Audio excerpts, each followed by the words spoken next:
Нэгдүгээр бүлэг. Гэзлийн сахил хөрцсөн нь.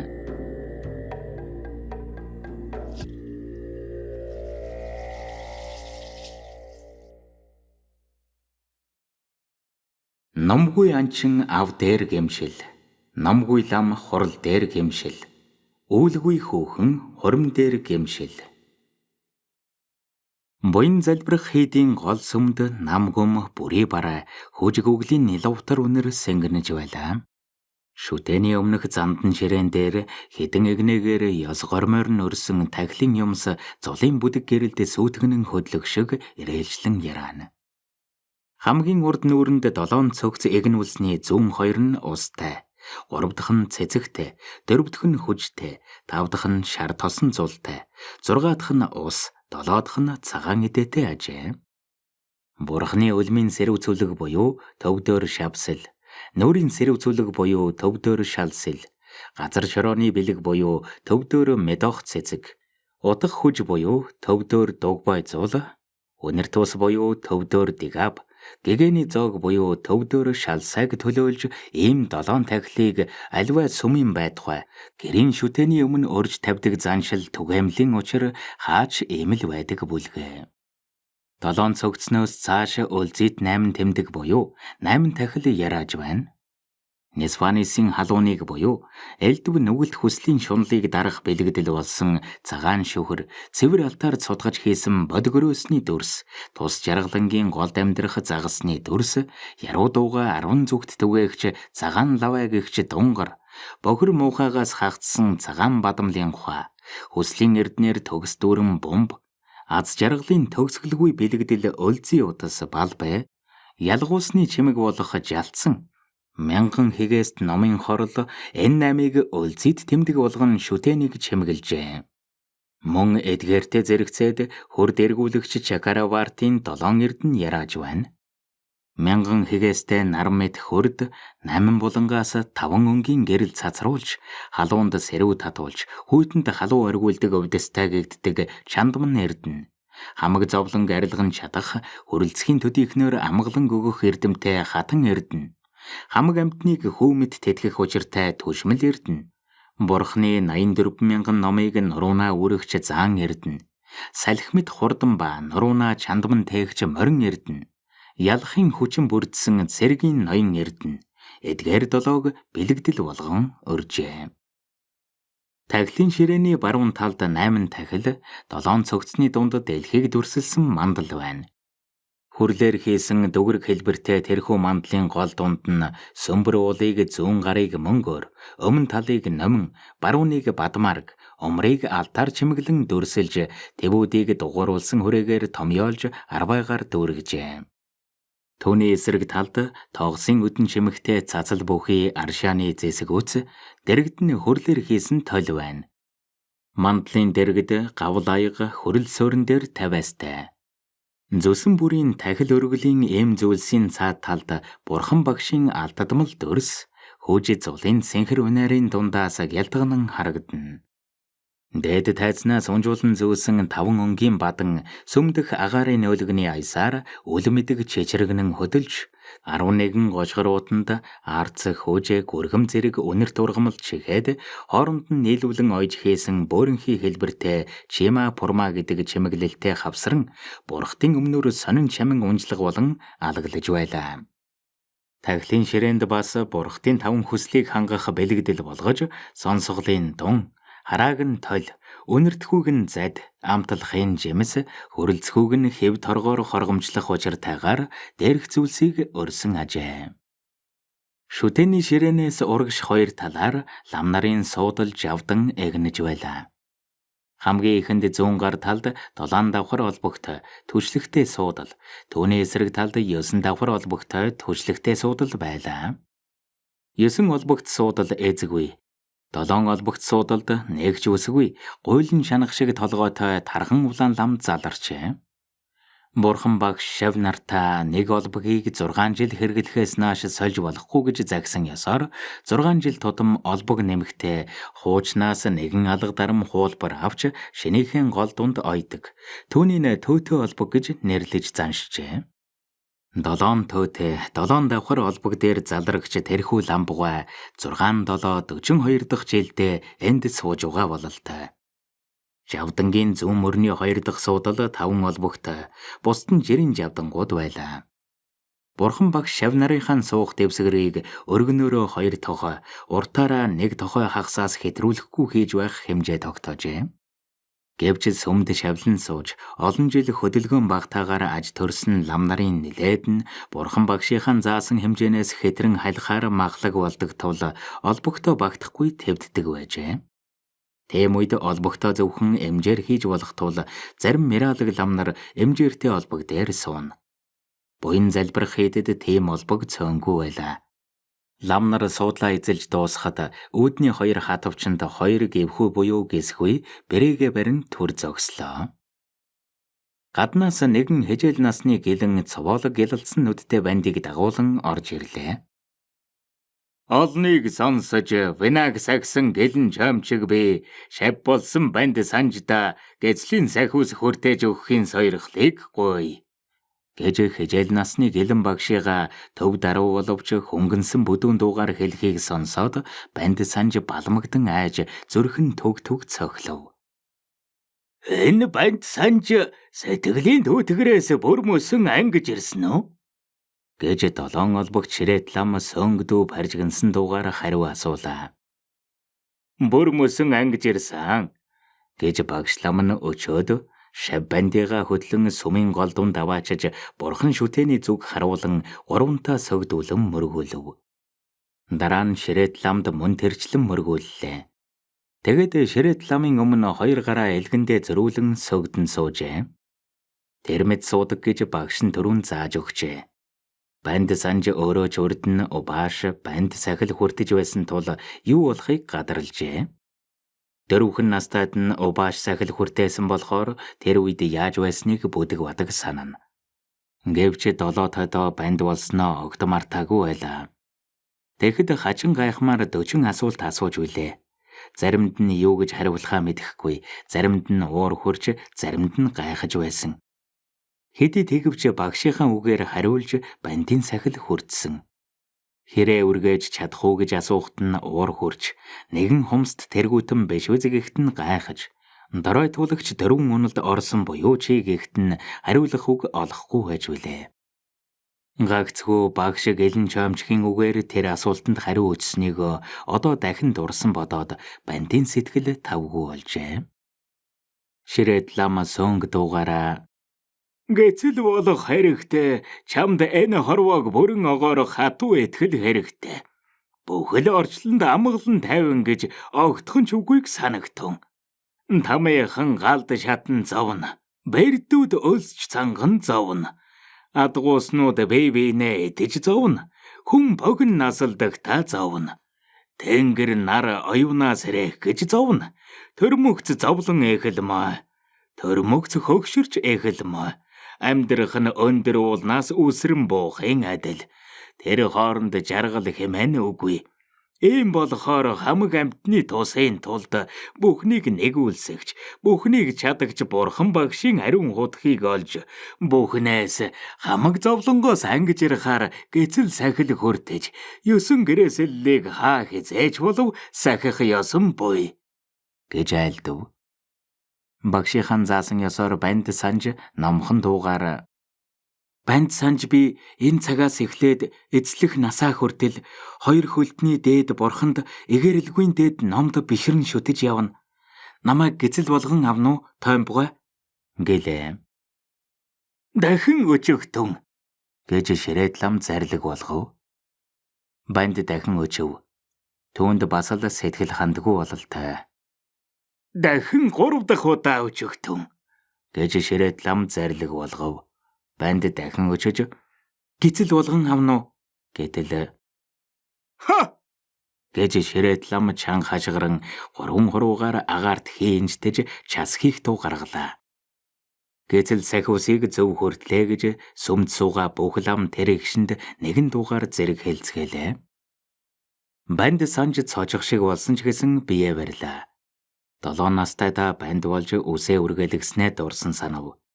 Багш лам баруун гартаа хаажаа барьж зүүн гараар үснээс нь нэг тугийг хаажлан аваад Санжубаш чи үсээ үргэлгсэнд баярлаж байна уу үгүй юу гэж асууж билээ.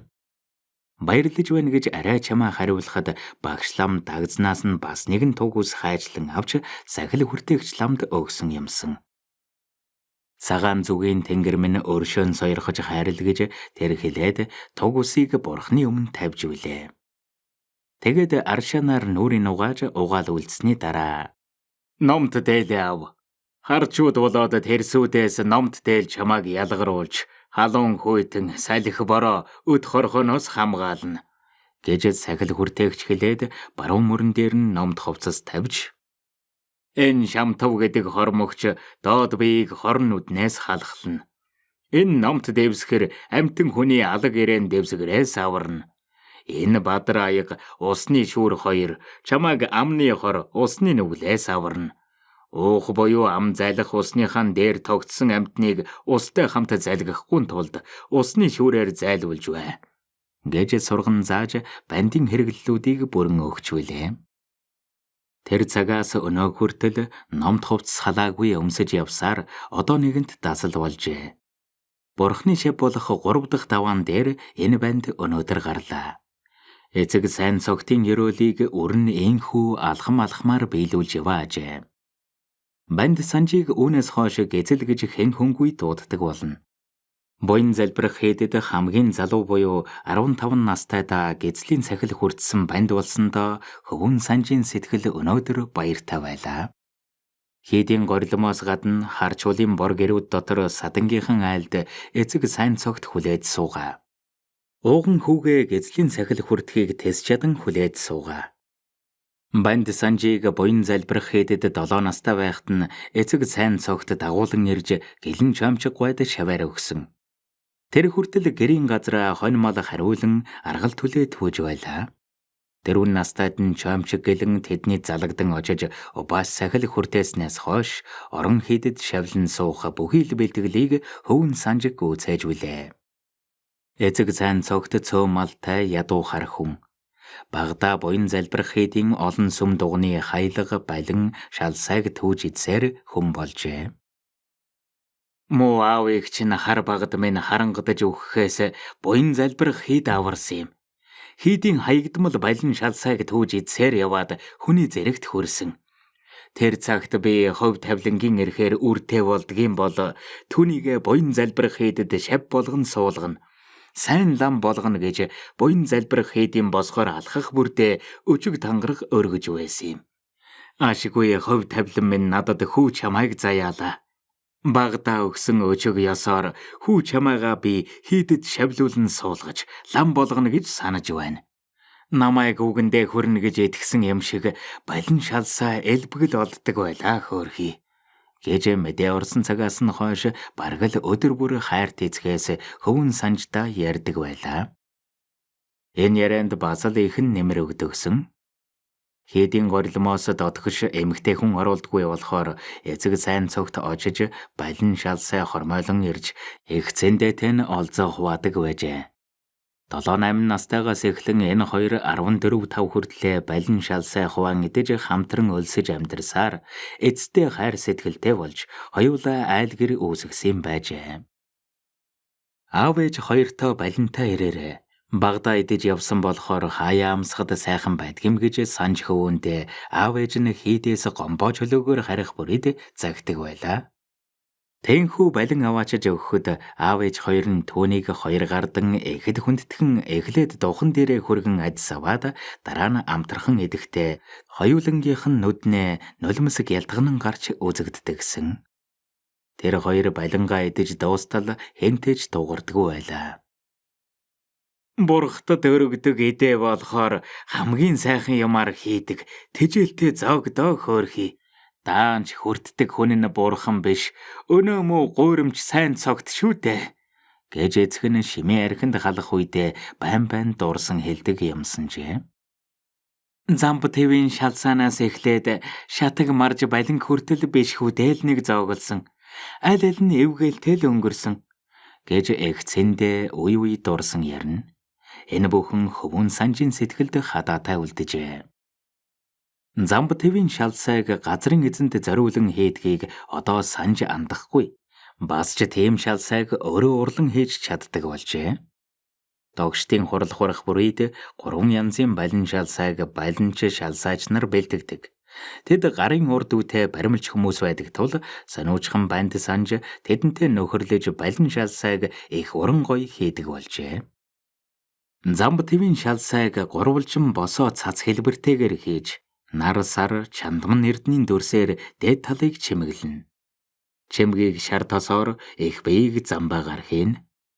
Будагтай холсон шар тосоор улаан нар, шар сар, 5 өнгөөр чандман эрднийг дүрслэн хийж замбайн гурлан шалсайн эргэн тойронд наалдуулан чимэглэнэ.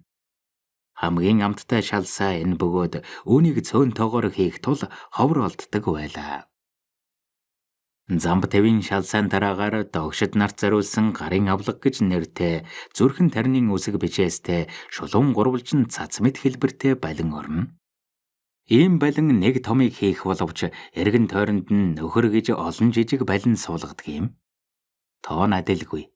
Махгал бурхан зориулсан балин 62 нөхөртэй, гомбод зориулсан нь 75 нөхөртэй гэх мэтээр тогтоосон байна. Ийм балин элбэг олдох тул санжийн аав сайн цогт голжлон түүгээр хоололдог байжээ. Мах цусны балин буюу шатаг маржийг хүний биеийн гол эргэтнүүд бөөр, зүрх, сарвуу тавхайг дүрслэн хөрөн өнгөөр будаж хэвэг шиг бүдүүн ширхэхтэй гурлаар хийн. Ийм балинг хурал хурж дуусах үеэр шатаах буюу гаргаж хайна. Мөргөлчд түүнийг гай золигт гаргасан зүйл гэж үзээд хизээч иддэггүй байлаа. Өлсөг цагт шатаг маржийг зөндөө л идэж явлаа.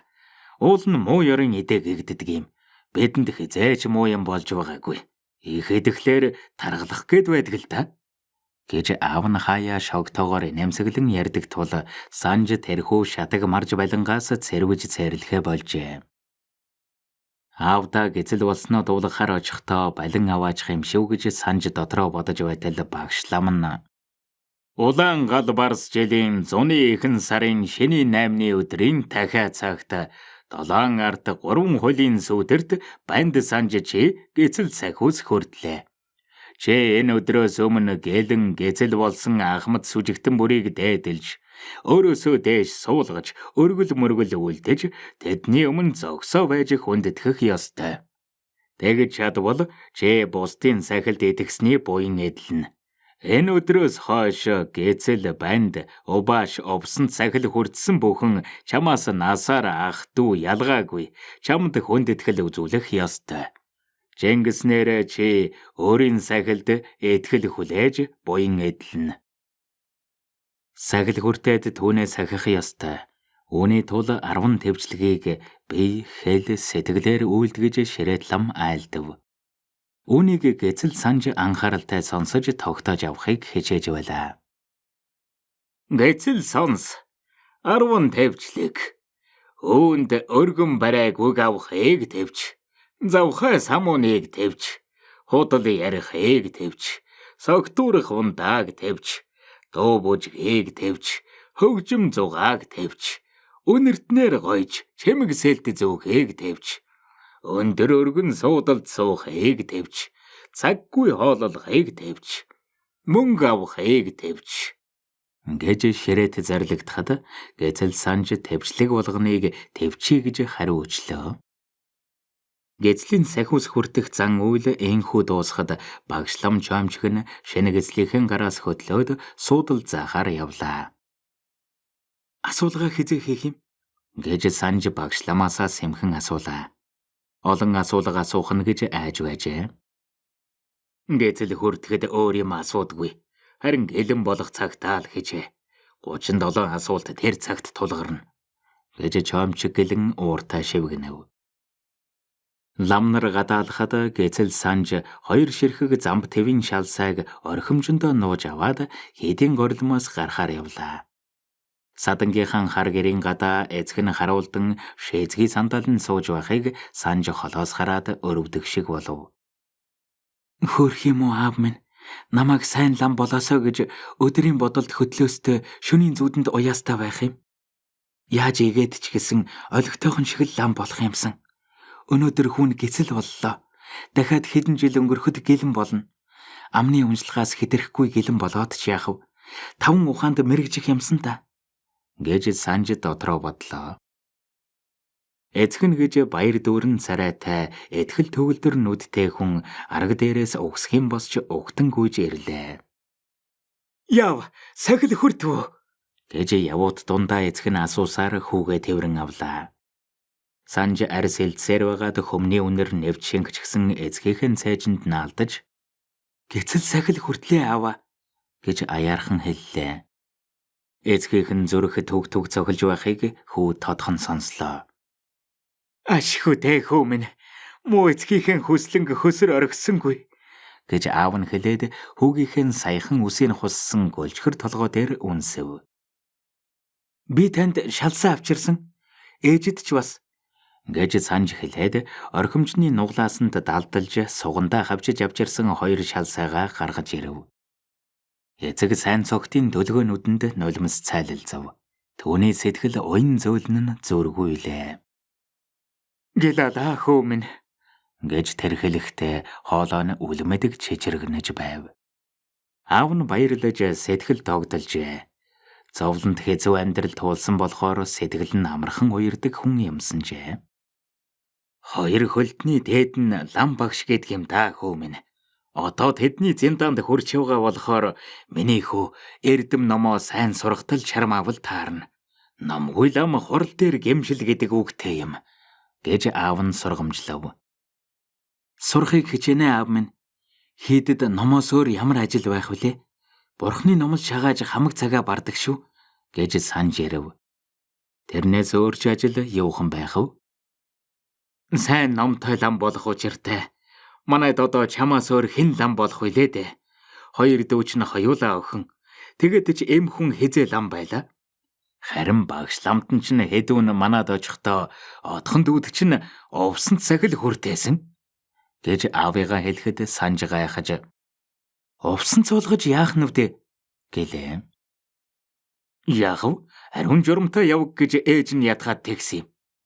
Ээжийнхэн санааг бас дагалгүй яах вэ" гэж эцэг нь хүүгээ ятхан толгойг нь нийлж тайвшруулав. Санж эхээс гурвуулаа буюу 2 охин дүү хойноосоо дагуулжээ. Усан гахай жилийн хаврын эхэн сарын 15-ны өдөр Санж Ревади одноо тохион төрсөн тул лам багш чомчиг сайн цогтынд залгдан очиж ном нээж шоо орхиж хамгал тохиолын шинжиж 6 сударт үзжээ. "Сайн заяатай хүүхэд төржээ. Эрдэмт их лам болох чи юу магад. Иймээс Ревади одны тохиолоор хаян хэрва бурхан шүтэж яваг. Цэн хүлцэлд тохиосон ёсоор хувийнх нь амны уншлага, ом намаа шад суухаа болно. Хөх бор зүсмийн морийг голжлон холиглож бай" гэж чомчиг гэлэн айлдан заажээ. Түүнээс хойш хөвөн Санжийн хэлдэг үг нь ом намаа шад суухаа гэх залбирал болж аав нь хүүдээ зориулан морь бэлтгэх бэнчингүүгээс арга буюу эр ганц хөх ямааг зүслэн зааж сэтэрлээд хүүгийнхэн унаа болгожээ. 3-аас 7 хүртлээр тэр ямааг Санж ундаг байлаа. Заригтай ямаа байсан болохоор туранхай жаалыг даадагсан. Эцэг сайн цогт бусдад арьс хөм элдэх, сур дээс тохох, чөдөр ногт зангидах, айл нүүлгэх, мал нядлах, нослох, түлээ бэлтгэх зэргээр хар бүр ажил хийж амь зуун. Их цэндэ ширдэг ширэх, гутал уллах, шөрмөс тохох, дээл эсгэж оёх, ноос савх, тариа татах, хурах зэрэг ажлыг айлуудаар хэсэн хийж өгч хөлсөөр нь гэр орныхон амьдрал ах үед нэмэр болдог байлаа. 3 хүүхэд төрүүлсний 2 нь охин, 1 нь нэр. Тэгээд ганц хүүгээ хийдэд өгсөн нь өнөөдөр гэцэл болжээ. Эцэгхийн сэтгэлд нар гээж буйны үлсийн сайн замд ганц хүүгээ оруулж бурханд түүгээр өргөл мандал болгосонд тэдний эгэл жирийн сэтгэл дээд баяраар дүүрчээ.